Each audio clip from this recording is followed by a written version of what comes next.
बिस्मिल्लाहिर्रहमानिर्रहीम। अस्सलाम वालेकुम। जुबैदा से बड़ी 4 बहनें थीं। जुबैदा के बाद 3 बहनें और आखिर में 3 भाई। बड़ी बहनें तो ज़्यादा ना पढ़ सकीं, किसी ने मैट्रिक किया और किसी ने मिडिल करके घर संभाल लिया, सिलाई वगैरह करने लगीं। जुबैदा ने जैसे तैसे करके इंटर कर लिया। घर के हालात देखते हुए गारमेंट्स फैक्ट्री में नौकरी कर ली। थोड़े दिनों में सेठ की नीयत जुबैदा पर ख़राब हो गई। उसने जुबैदा को मराद देना शुरू कर दी। जुबैदा बेचारी सीधी लड़की थी, उसे मेहनत का मुआवजा समझती। जब सेठ की दाल नहीं गली तो जुबैदा को धमकाना शुरू कर दिया। जुबैदा बेचारी डर गई और सेठ के झांसे में आ गई। सेठ उसे इस्तेमाल कर रहा था तो वो जुबैदा को फ़ायदा भी पहुंचा रहा था। जुबैदा लालची नहीं थी, मगर उसके बोनस और ज़्यादा वक्त लगाने से घर में खुशहाली आने लगी थी। ये कड़वा घूंट पीने लगी। इस खेल को 5 साल गुजर गए। इस दौरान जुबैदा की बड़ी बहनों की शादी हो गई और जुबैदा ने पढ़ाई का सिलसिला शुरू कर दिया। उसे फैक्ट्री में ज़्यादा काम नहीं करना पड़ता था। जुबैदा को पढ़ाई का शौक़ था, हालात उसके मुताबिक थे, लिहाजा पढ़ाई का सिलसिला शुरू कर दिया। सेठ को कोई एतराज़ ना था क्योंकि वो उसकी हर ख्वाहिश पूरी कर रही थी। जुबैदा ने एमए कर लिया और चुपके से 1-2 जगह नौकरी के लिए अप्लाई कर दिया। जब उसे एक प्राइवेट कॉलेज से ऑफर आई तो उसने फ़ौरन कबूल कर लिया। उसने फैक्ट्री और शहर से जान छुड़ाई और कॉलेज में पढ़ाने लगी। जुबैदा के लिए रिश्ता आया। वो शादी नहीं करना चाहती थी। उसकी माँ भी कमाऊ बेटी को खोना नहीं चाहती थी।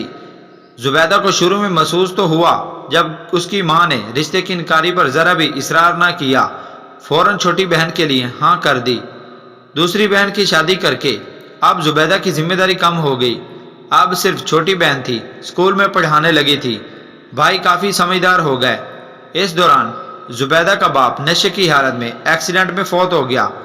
शोहर के मरने से माँ को कुछ खास दुख नहीं हुआ क्योंकि वो जिंदा था तो अजाब ही था। मरने पर जहनी अजियत से निजात मिली। जुबैदा को अपनी माँ के ख्यालात से काफ़ी दुख हुआ, मगर वो खामोश हो गई। जुबैदा की अपने कॉलेज के एक प्रोफेसर से मुतासर हो गई, जिनकी अपनी बीवी से अलहदगी हो चुकी है। वो अकेले रहते हैं, स्टाफ के लोग उसकी तारीफ करते थे। जुबैदा मुतासर हो गई। वो मुंतज़िर थी कि कोई बात करे। प्रोफेसर साहब को अंदाज़ा हो गया कि लोहा गर्म हो चुका है, लिहाजा उन्होंने प्रपोज कर दिया। जुबैदा खुद भी यही चाहती थी। उसने फ़ौरन हाँ कर दी और घर में बात की। जुबैदा की माँ ने मना कर दिया क्योंकि वो जुबैदा को जाने नहीं देना चाहती थी। बड़ी बहनों का एतराज़ था कि वो उम्र में काफ़ी बड़े और शादीशुदा हैं। जुबैदा ने ना सुनी और प्रोफेसर से निकाह कर दिया और घर छोड़ दिया। उन्होंने जुबैदा के लिए अलग फ्लैट ले लिया और जुबैदा खुश थी, लेकिन खुशी आर्जी साबित हुई क्योंकि प्रोफेसर साहब ज़ाहिर मुहज़्ज़ब थे, अंदर से इतने ही जंगली साबित हुए। वो जुबैदा पर तशद्दुद करने लगे। जुबैदा हाथ जोड़ती, असर ना होता। लगता था कि रात के वक्त कोई जिन आ जाता और सुबह वो खुश इखलाक और मुहज़्ज़ब हो जाते, मगर वो भी बाहर वालों के लिए। अब जुबैदा चौंके बीवी बन चुकी थी, इसलिए वो शरीफाना और मुहज़्ज़ब प्रोफेसर सिर्फ बाहर होते। घर में वो जंगली भेड़िए की शक्ल इख्तियार कर लेते। जुबैदा के पास कोई रास्ता न था। माँ ने ताल्लुक़ ख़त्म कर लिया। अब वो मजबूर थी, हर जुल्म खामोशी से सहती रही। ये खेल कुछ अरसा चला, फिर प्रोफेसर साहब गायब रहने लगे, पूछने पर जवाब न देते। एक दिन इंकशाफ कर दिया कि बीवी वापस आ गई है, वो उसे नहीं छोड़ सकते, इसलिए सिर्फ दिन में आया करेंगे। जुबैदा बहुत रोई पीटी, मगर पक्की उम्र के आदमी का रवैया और मिजाज बन चुका था। वो जुबैदा जैसी भोली और सादी लड़कियों को बेवकूफ़ बना सकते हैं, लेकिन बेवकूफ़ नहीं बनते। वो फ्लैट जुबैदा को दिला चुके थे। जुबैदा खुद जॉब करती, इसलिए घर से हाथ छीन लिया। पहली बीवी से 2 बच्चे थे।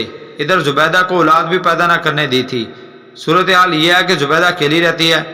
प्रोफेसर साहब बीवी बच्चों में मगन कभी कभार जुबैदा के पास आ जाते हैं। ऐसी औरत को ज़माना रखेल कहता है।